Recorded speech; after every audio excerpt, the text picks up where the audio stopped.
Hi, this is David with EV World News. We talk about electric vehicles, green energy, and the stock markets. Today, I'm going to start out talking about Toyota's top 10 things to know about hydrogen. This is a kind of an interesting piece because Toyota has been working on hydrogen for a while. I mean, to the point where I get asked about hydrogen all the time. And in reality, this article is from Top Speed. They've been working on it for something like 30 years. The basics of fuel cell technology have been around for about 200 years and have improved exponentially. NASA has been using fuel cell technology to power spacebound tech since the 1960s. The first hydrogen fuel cell car was a Chevrolet Electrovan, and this was they also planned a hydrogen-powered Corvair, and Chevy soon realized the fuel system was far too large to work in anything smaller than a van. GM built a working example in 1966, but it was far too costly for a production run. After the Electrovan, hydrogen fuel cells languished until Toyota took up the torch of emission-free technology. They've been perfecting fuel cells for years and is ready to push it as a mainstay of their brand. They're all in on hydrogen, be it hydrogen combustion engines or hydrogen fuel cells. It has multiple initiatives for the fuel source, and here's what you really need to know. Toyota's been working on this since 1992. They announced its intent to develop a car that ran on hydrogen power and began developing its fuel cell tech. In 95, its first fuel cell electric vehicle was developed, and in 2005, its first vehicle was available in limited quantities and the US. It's called the FCHV. And by 2008, it was capable of a 516-mile range on a tank of hydrogen. In 2014, the Mirai was launched for sale in various global markets, making a mainstream hydrogen fuel cell car available to the public, and it's currently available in California. The fuel cell makes use of a proton exchange membrane. Now, this replaces alkaline fuel cells that powered the space shuttle and other landmark fuel cell technologies. It can be used in temperature as cold as minus 20 degrees Celsius, making them good for road-going vehicles as well as generators in cold areas.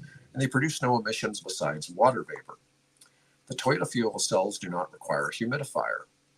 The water produced by the emissions is used up instead. It creates a porous mesh to solve the humidifier issue, which reduces the number of parts in the fuel cell system. The mesh allows more oxygen to flow, and while also ensuring enough water flows out. Now, Toyota has expanded the fuel cell tech beyond automotive uses. We have to remember that the hydrogen fuel cell is not actually automotive engineering. It's just a form of electricity generation. So while cars are an excellent use of tech, they're far from the only one.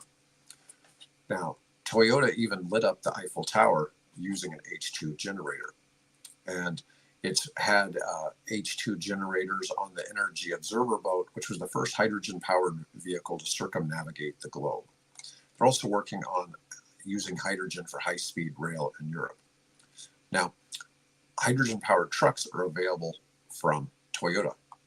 And they've made a partnership with Kenworth and Peterbilt and to have available trucks with hydrogen fuel cells. Pilot program was launched in California, and starting this year, 2024, the trucks will be available nationwide.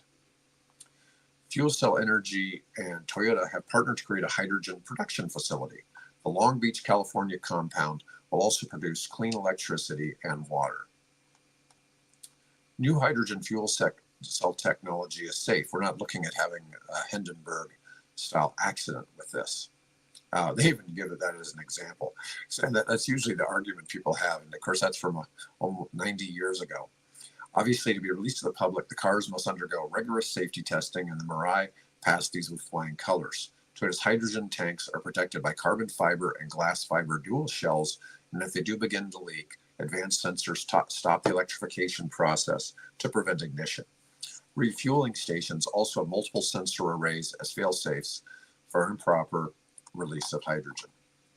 Now, one cool thing is the hydrogen fuel cells use familiar infrastructure. You can pull up to a gas station that has hydrogen, as it shows in this picture, And it's no different than pumping gas, just has a different nozzle. And so, it takes 3 to 5 minutes to get filled up. Essentially, it's an identical process. Hydrogen is not as widely available as gasoline or even electric. It should be much easier to add to current gas stations without having to create additional infrastructure. Cars do not need to sit for extended periods of time. Liquid hydrogen should make this transition even easier, as have similar storage infrastructure to gas, meaning retrofitting will be much simpler. Toyota fuel cells have been on the road now for a decade, and the Mirai has been out. It started in 2014 in Japan, 2015 in California, and several countries in Europe in 2016. They've only sold 21,000 of these, so it's not really a whole lot, but it does, give something out there to be proving that it works. And they currently have a range of about 400 miles on a single tank. Now, it hasn't sold as well as Toyota hoped, but it's still extremely strong proof of concept for hydrogen fuel cells. And they're certainly not a pie-in-the-sky tech. Now, Toyota has big plans for hydrogen, and they're going full steam, pun intended, and hydrogen is just a core piece of the company's future. They're hoping to be selling 100,000 cars a year by 2030, and we'll see where that goes. They plan to be a carbon neutral throughout its company in the lifetime of its vehicles by 2050. So we're talking 26 years. Hydrogen fuel cells are a big part of this, and they'll also complement this with the solid state battery. Now, on top of that, I have another article that's talking kind of on a similar setting, and this one is proof that Toyota's big on hydrogen despite the development of a 745-mile solid-state battery. So they've been working hard on developing a solid-state battery that gives an incredible range to an EV. And so while on the outside, they do talk about they only think that 30% of cars will ultimately be battery-only electric vehicles, they've taken some other issues of how they're going to accomplish their goal of being carbon neutral. So a big part of this, they're revving up hydrogen production in Europe. It's interesting to see some of their designs. They're building a hydrogen fuel cell factory in Europe. They'll provide hydrogen powertrains for the buses used in the 2024 Paris Olympics. So hydrogen fuel cell buses have been around since the 1990s. Daimler's been making buses in Europe for quite a long time. And, so it's interesting to see because there's been more hydrogen adoption there, although it hasn't been an extreme amount. The EU has budgeted 45 billion euros for building a network of hydrogen fueling stations throughout the continent by 2030.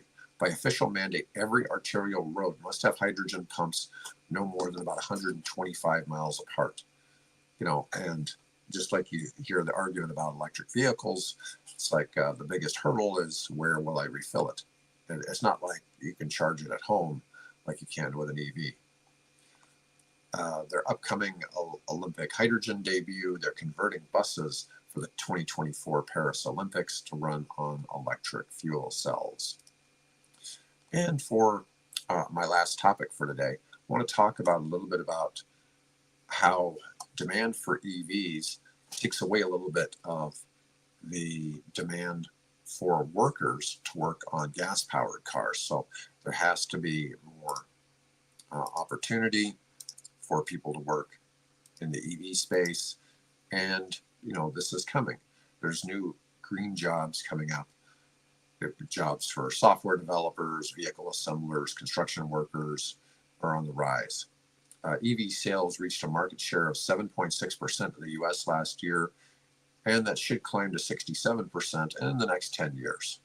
That basically would mirror adoption in other countries. A lot of countries in Europe are already at this above the 67%, and they were about where the US is 10 years ago. And the US is just way behind. Transportation accounts for more U.S. greenhouse gas pollution than any other economic sector. So that could go a long ways towards fighting climate change. Also generate job opportunities in the automotive industry, and it couldn't come sooner. Last year was the hottest year on record for the planet. The negative effects of climate change are getting worse. The way to make the EV transition go the fastest, the most effective, is to involve workers in the process. Battery plants from Ohio to Nevada start operations, and automakers ramp up EV production. The number of EV jobs and facilities in the U.S. auto supply chain has exploded. Now, there's all, saying from Ohio to Nevada, I know there's also battery plants, Hyundai's making them in the state of Georgia. So let's see here. Legislation has helped fuel the EV industry. The Bipartisan Infrastructure Law and Inflation Reduction Act both spurred investment in EVs. A lot of this was really in the battery phase. Anyways, I just thought I'd touch on that just a little bit briefly. Anyways, just a short show today. I appreciate folks chiming in. And if you enjoyed this, please like and leave us a comment. I'd like to know what you might want us to report on more. And otherwise, have a great day.